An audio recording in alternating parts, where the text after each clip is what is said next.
Hello guys, most welcome. हम कर रहे हैं फाइनेंशियल अकाउंटिंग और फाइनेंशियल अकाउंटिंग के अंदर आज हम चैप्टर नंबर 5 स्टार्ट कर रहे हैं जिसका नाम है सब्सिडियरी बुक्स। इससे पहले हमने चैप्टर नंबर 4 कंप्लीट किया जिसके अंदर मैंने आपको लेजर पोस्टिंग करना सिखाया था। आज हम सब्सिडरी बुक्स को अच्छे से समझेंगे। नेक्स्ट लेक्चर्स के अंदर कुछ इसके न्यूमेरिकल क्वेश्चन सॉल्व करेंगे। उसके बाद में हम सीधा बढ़ जाएंगे ट्रायल बैलेंस एंड फिर फाइनल अकाउंट्स की तरफ, यानी कि फाइनेंशियल स्टेटमेंट्स की तरफ। फिर जब ये पूरा कंप्लीट हो जाएगा basic level of financial accounting, फिर हम बढ़ेंगे advance level of financial accounting की तरफ, जिसमें आपका branch account, department account, hire purchase और आपका रॉयल्टी अकाउंट एक्सेट्रा और बहुत सारे चैप्टर्स होंगे। तो आई होप आप पूरी सीरीज अच्छे से देख रहे होंगे ताकि आप कनेक्ट कर पाए कि हम कौन सा चैप्टर कब कर रहे हैं। तो चैप्टर नंबर 5 है हमारा सब्सिडियरी बुक्स। सबसे पहले ये सब्सिडियरी बुक्स होती क्या है, देखो बुक्स वर्ड है ना, ये देखो इससे आपको थोड़ा क्लियर होगा। देखो ये बुक्स है ना, ये बुक्स क्या है, बुक्स ऑफ अकाउंट्स और क्या है। यहां पर बुक्स का मतलब क्या है, बुक्स ऑफ अकाउंट्स, ठीक है। अब ये बुक्स ऑफ अकाउंट्स में हम क्या करते हैं, ट्रांजैक्शन को रिकॉर्ड करते हैं। अभी तक जो हमने चैप्टर्स पढ़े उसमें हमने यही तो सीखा कि अकाउंटिंग एक प्रोसेस है जिसके अंदर जितने भी फाइनेंशियल ट्रांजैक्शन होते हैं किसी बिजनेस के अंदर, उनको बुक्स ऑफ अकाउंट्स के अंदर हमें रिकॉर्ड करना होता है। तो ट्रांजैक्शन को रिकॉर्ड तो हम जर्नल के अंदर करते थे, हाँ बिल्कुल करते थे। तो ओनली जर्नल के अंदर ट्रांजैक्शन को रिकॉर्ड करने में एक बहुत बड़ी प्रॉब्लम है। जैसे हमने जितना भी जर्नल एंट्रीज बनाया, जर्नल का फॉर्मेट बना करके, है ना, चैप्टर नंबर 3 के अंदर, तो उसमें से 20 या 30 या 40 एंट्री होती थी एक महीने की, तो वो बहुत आसान लग रहा था। बट अगर आप सोच के देखो, एक ऐसा बिजनेस है जिसके अंदर दिन के ही 100 ट्रांजैक्शन हो रहे हो, महीने के अंदर कितने ट्रांजैक्शन हो जाएंगे, 3000 ट्रांजैक्शन, 12 महीने के अंदर कितने ट्रांजैक्शन हो जाएंगे, 36,000 ट्रांजैक्शन। तो क्या बैठ के 36,000 ट्रांजैक्शन को रिकॉर्ड करोगे क्या, इतना बड़ा जर्नल बनाओगे क्या, नहीं। भले सॉफ्टवेयर का यूज करेंगे ना तो भी बहुत कंफ्यूजिंग होगा, भले टैली में कर लो ना, पर प्रॉब्लम होगी। तो क्या करें सर, तो उसका आंसर है ये सब्सिडियरी बुक्स। अगर आपके ऑर्गेनाइजेशन का साइज बहुत बड़ा है, आपका बिजनेस बहुत बड़ा है, ट्रांजैक्शन बहुत ज्यादा होते हैं, तो ओनली जर्नल में सभी चीजों को रिकॉर्ड करना कोई समझदारी नहीं है। तो इस रिकॉर्डिंग को थोड़ा इजी करने के लिए क्या किया गया कि भाई ऐसा करो कि जर्नल के अंदर ही सारे ट्रांजैक्शन को रिकॉर्ड मत करो जर्नल एंट्री बना करके, कुछ हमने सब्सिडियरी बुक्स बना दी। जैसे जितने भी कैश के ट्रांजैक्शन है वो कैश बुक में डाल दो, जितने भी परचेज की ट्रांजैक्शन है गुड्स को परचेज करने से रिलेटेड वो परचेज बुक में डाल दो, जितने भी सेल्स गुड्स को सेल करने के ट्रांजैक्शन है वो सेल बुक में डाल दो। आया समझ में। अब बिल्स रिसीवेबल, बिल्स पेएबल से रिलेटेड ट्रांजैक्शन को bills receivable, bills payable books के अंदर डाल दो, ये आगे कॉन्सेप्ट आएगा। इसके अलावा फिर सेल्स रिटर्न या परचेज रिटर्न है तो उनको सेल्स रिटर्न या परचेज रिटर्न बुक में डाल दो, उनकी अलग बुक बना दी। इसके अलावा जो ट्रांजैक्शन बच गए उनको आप जर्नल के अंदर डाल, तो इससे जर्नल का फॉर्मेट थोड़ा छोटा होगा और कुछ बुक्स बन जाएगी। अब यहां पर परचेज की एंट्री को ढूंढना बहुत आसान है, जर्नल नहीं देखना है पूरा, सीधा परचेज बुक देख लो उसमें मिल जाएगा। सेल गुड्स को बेचा है किसी को, उसका ट्रांजैक्शन बहुत इजी होगा। कैश आया, कैश गया, उसका ट्रांजैक्शन ढूंढना सर देखना बहुत आसान हो जाएगा। अब ये जो मैंने आपको बोला है, आइए यहां लिखा हुआ है मैं आपको समझाता हूं। देखो ये लिखा हुआ है, subsidiary books are a special journal, ये और कुछ भी नहीं है, एक स्पेशल जर्नल है maintain to record specific types of transaction. Specific types of transaction को स्पेसिफिक जर्नल बुक के अंदर डाल दो, उन्हीं को हम सब्सिडियरी बुक्स बोलते हैं। That occur frequently in a business instead of recording all transaction in single journal या जर्नल प्रॉपर।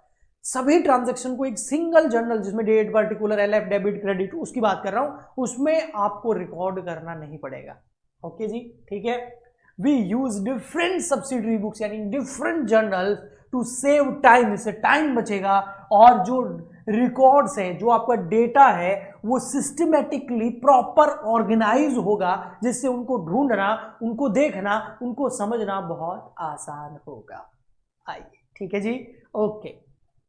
अब ये यहाँ एडवांटेजेस दे रखे हैं, आप देख सकते हैं। देखो एडवांटेजेस क्या क्या है, आपको दिख रहा है ना साहब, कि भाई अगर आप सब्सिडियरी बुक्स मेंटेन करते हो तो उसके एडवांटेजेस क्या है, डिवीजन ऑफ वर्क, वर्क का डिवीजन हो जाएगा, क्योंकि different person can maintain different book. Purchase book एक बंदा मेंटेन कर रहा है, सेल बुक एक कर रहा है, तो वो सही रहेगा। टाइम सेविंग होगा बिल्कुल, transaction are recorded quickly, purchase book में फट से ट्रांजेक्शन डाल देंगे, केस बुक में डाल देंगे, है ना, तो टाइम बचेगा आपका, स्पेशलाइजेशन हो जाएगी, allow train staff to handle specific book, है ना, अलग अलग बंदे को अलग अलग काम दे दिया तो वो उसमें स्पेशलाइज्ड हो जाएगा, उसको स्पेशलाइजेशन मिल जाएगा। Easy to record and locate, ये मैं पहले बोला था, रिकॉर्ड करना बहुत आसान है, उसके बाद उसको लॉकेट करना भी बहुत आसान है।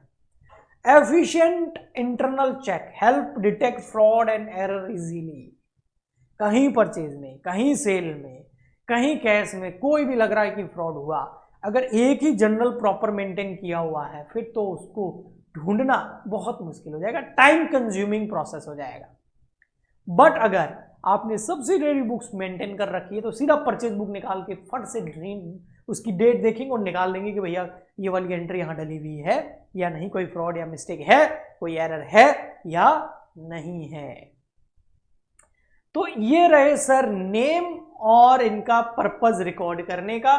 सबसे पहले नेम बता दूं, टोटल है आपके 8 सब्सिडरी बुक्स, जिसमें 8th नंबर पर हमारा जनरल प्रॉपर आता है। ओके, टोटल 7th में क्या क्या है और उसमें क्या क्या हम रिकॉर्ड करते हैं उसकी मैंने यहाँ समरी बना रखी है, लेकिन ये समरी बहुत इंपॉर्टेंट है, अगर यहां थोड़ा सा फोकस कर लिया ना तो बिल्कुल क्लियर हो जाएगा, समझ आ जाएगा। कैश बुक, कैश बुक के अंदर हम ओनली क्या रिकॉर्ड करेंगे, all cash and bank transaction, किसी को पेमेंट किया हो, किसी से पेमेंट मिला हो, है ना, एसेट परचेज करी हो, एक्सपेंस पे किया हो, गुड्स भी परचेज किया हो कैश में, यहां आएगा। तो सर परचेज बुक में क्या आएगा, उधार परचेज आएगा। कैश सेल किया है यहां आएगा, तो सेल बुक में क्या आएगा, उधार सेल आएगा। ऑल लिखा ना, all cash and bank transactions. Next purchase book, sir purchase book में क्या करते हैं, record all credit purchases of goods. Purchase तो हम एसेट भी करते हैं, वो नहीं आएगा। परचेज तो हम कैश में भी करते हैं, वो नहीं आएगा। एक तो गुड्स होना चाहिए और वो भी क्रेडिट यानी कि उधार परचेज होनी चाहिए। नेक्स्ट है सेल बुक, कैश सेल करोगे यहां आ जाएगा, क्रेडिट सेल होनी चाहिए गुड्स की। ओके जी। परचेज रिटर्न बुक, जो ये गुड्स परचेज किया है अगर वो रिटर्न हो जाता है उधार वाला तो यहां आएगा, कैश रिटर्न वाला हो जाता है तो कैश बुक में जाएगा, इसको रिटर्न आउटवर्ड बुक भी बोलते हैं।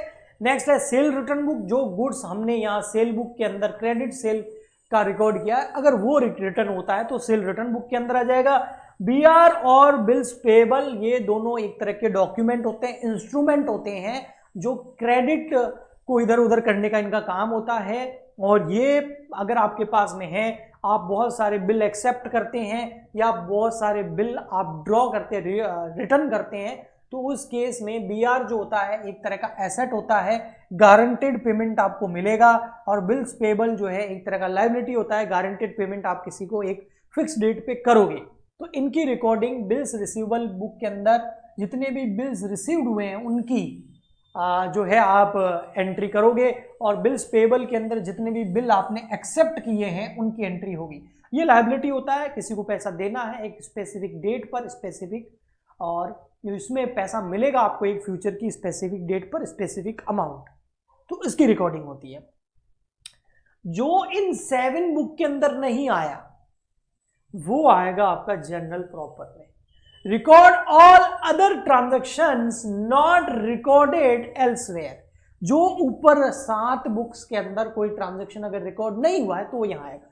जैसे हमने कोई एसेट परचेज कर ली कैश में तो कैश बुक में चला जाएगा, लेकिन एसेट, गुड्स नहीं कह रहा हूं, एसेट परचेज कर ली उधार, वो कहां जाएगा, यहां आएगा जनरल प्रॉपर के अंदर। उधार गुड्स परचेज करते तो परचेज बुक में चला जाता। डेप्रीशिएशन लगाया कहां जाएगा, यहां। ओके जी, आइए सबसे पहले हम कैश बुक समझते हैं। मैं आज सबके थोड़े थोड़े फॉर्मेट बताऊंगा, उसके बाद हम इनको 1 बाय 1 अच्छे से कवर करेंगे। जो हमारी कैश बुक है वो होती है, कैश बुक कितने टाइप की होती है, कैश बुक होती है हमारी टोटल 3 टाइप की, कुछ कुछ बुक्स में 2 टाइप की भी होती है। जो कैश बुक है उसको बनाने का पर्पस हम पहले ही समझ चुके हैं। जितने भी कैश ट्रांजैक्शन होते हैं या बैंक के ट्रांजैक्शन होते हैं उनको कैश या बैंक बुक के अंदर रिकॉर्ड किया जाता है। ये जो कैश बुक होती है इसका फॉर्मेट मैं यहाँ एक्सप्लेन कर रहा हूँ। सबसे पहले तो ये कैश बुक 3 टाइप की होती है, मैं 3 टाइप बता रहा हूँ, कुछ कुछ बुक्स में 2 टाइप की बताई होती है। इसमें एक होती है सिंगल कॉलम कैश बुक, इसमें ओनली कैश ट्रांजैक्शन रिकॉर्ड किए जाते हैं, बैंक वाले ट्रांजैक्शन रिकॉर्ड नहीं किए जाते। सेकेंड नंबर होती है डबल कॉलम कैश बुक, इसमें कैश और बैंक दोनों के ट्रांजैक्शन को रिकॉर्ड किया जाता है। कैश चाहे आपको मिला हो या बैंक में जमा हुआ हो, दोनों रिकॉर्ड किया जाएगा और इनमें कॉन्ट्रा एंट्रीज भी बनती है जो कि बहुत इंपॉर्टेंट है। नेक्स्ट आता है हमारा ट्रिपल कॉलम कैश बुक, इसके अंदर कैश, बैंक और डिस्काउंट 3 कॉलम होते हैं। इनका फॉर्मेट क्या होता है तो आप चाहे तो स्क्रीनशॉट ले सकते हैं, बाद में ये हट जाएगा। कैश बुक का फॉर्मेट इस तरीके से होता है, देखिए आप, एक सेंटर में यहाँ हो गया डेबिट, यहाँ हो गया क्रेडिट। ओके, ये सिंगल कैश बुक का बता रहा हूँ। ये हो गया आपका डेट का कॉलम और ये हो गया आपका कैश का कॉलम और उसके पास में एक छोटा सा कॉलम आपको बनाना पड़ेगा एलएफ का, क्योंकि इन सब्सिडरी बुक को हम लेजर के अंदर पोस्टिंग करते हैं। ओके, इसके बाद में ऐसे कैसे यहाँ पर डेट और कैश का कॉलम और एलएफ का कॉलम, ये देखिए इस तरीके से, ये डेट हो गया, ये पर्टिकुलर, ये एलएफ, ये rupees, date, particular, LF, rupees और यहाँ सेंटर में नाम लिख देंगे कैश बुक, ये कैश अकाउंट। स्क्रीनशॉट लेना है तो ले लो, क्योंकि अभी मैं क्लीन करूंगा तो ये हट जाएगा। ये सिंगल कॉलम। डबल कॉलम में पता है क्या होगा, पूरा फॉर्मेट सेम होगा। ये जो कैश है, रुपीज जो मैंने लिखा है, ये ओनली कैश के ट्रांजेक्शन आते हैं, इसके पास में एक बैंक का कॉलम बन जाएगा और थर्ड कॉलम में एक डिस्काउंट का कॉलम एक्स्ट्रा बन जाएगा। ओके जी, चलिए यहाँ मैं बता देता हूँ आपको। ये डबल कॉलम कैश बुक, ये देखिए भैया, इसका फॉर्मेट कुछ इस तरीके से होगा। एक एक्स्ट्रा कॉलम, ये देखिए, ये 2 कॉलम बनाए मैंने अमाउंट के, ये आपका एलएफ और ये आपका डेट। ठीक है, ऐसे कैसे, इधर ये डेट, ये अमाउंट के 2 कॉलम और ये एलएफ। नाम लिखूंगा तो और अच्छे से समझ में आ जाएगा। ये है कैश बुक, कौन सी, डबल कॉलम वाली, ये डेबिट साइड, ये क्रेडिट साइड, ये हो जाएगा आपका डेट, ये हो जाएगा पर्टिकुलर, ये हो जाएगा एलएफ, ये हो जाएगा बैंक का अमाउंट, ये हो जाएगा कैश का अमाउंट, फिर ये डेट, पर्टिकुलर, एलएफ, यहाँ आएगा बैंक का पैसा और यहाँ आएगा कैश। ओके जी। डिस्काउंट में क्या होगा, इनमें डेबिट साइड और क्रेडिट साइड में बैंक और कैश के साथ में डिस्काउंट का कॉलम भी ऐड हो जाता है। ओके जी, ये देखिए यहां पे मैं बता देता हूं आपको बना करके। ये हो गया आपका बैंक कैश का, ये बैंक का, ये हो गया डिस्काउंट का, ये हो गया आपका एलएफ और ये हो गया डेट। यहां आ जाएगा कैश, बैंक, डिस्काउंट, एलएफ और डेट। पेंसिल से आपको अच्छे से ड्रॉ करके बनाना है।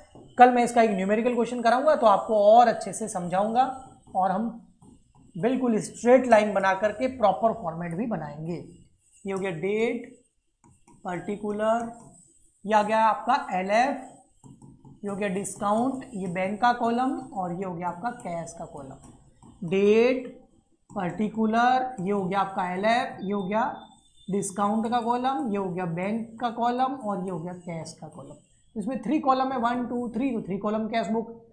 बैंक और कैश का होता तो 2 कॉलम और ओनली कैश का होता तो 1 कॉलम कैश बुक। बाकी डेट, पर्टिकुलर और एलएफ तो सेम रहता है। आई होप आपको अच्छे से समझ में आ गया होगा। नेक्स्ट लेक्चर के अंदर हम कैश बुक के कुछ न्यूमेरिकल क्वेश्चंस करेंगे, उसके बाद में फिर हम परचेज बुक की ओर बढ़ेंगे, फिर हम परचेज सेल बुक की ओर, फिर purchase return, sale return, BR और बिल्स पेबल का थोड़ा सा मैं आपको फॉर्मेट वगैरह बता दूंगा। उसके बाद हमारा ये चैप्टर कंप्लीट होगा, यानी कि 5-6 लेक्चर इस चैप्टर के और आएंगे। बस आपकी सपोर्ट की जरूरत है। प्लीज़ ज़्यादा से ज़्यादा इस वीडियो को लाइक करें, अपने फ्रेंड्स तक शेयर करें ताकि वो भी अपनी प्रिपरेशन स्टार्ट कर सके। हम मिलते हैं नेक्स्ट लेक्चर में। आज के लिए इतना ही, तब तक के लिए गुड बाय, थैंक यू।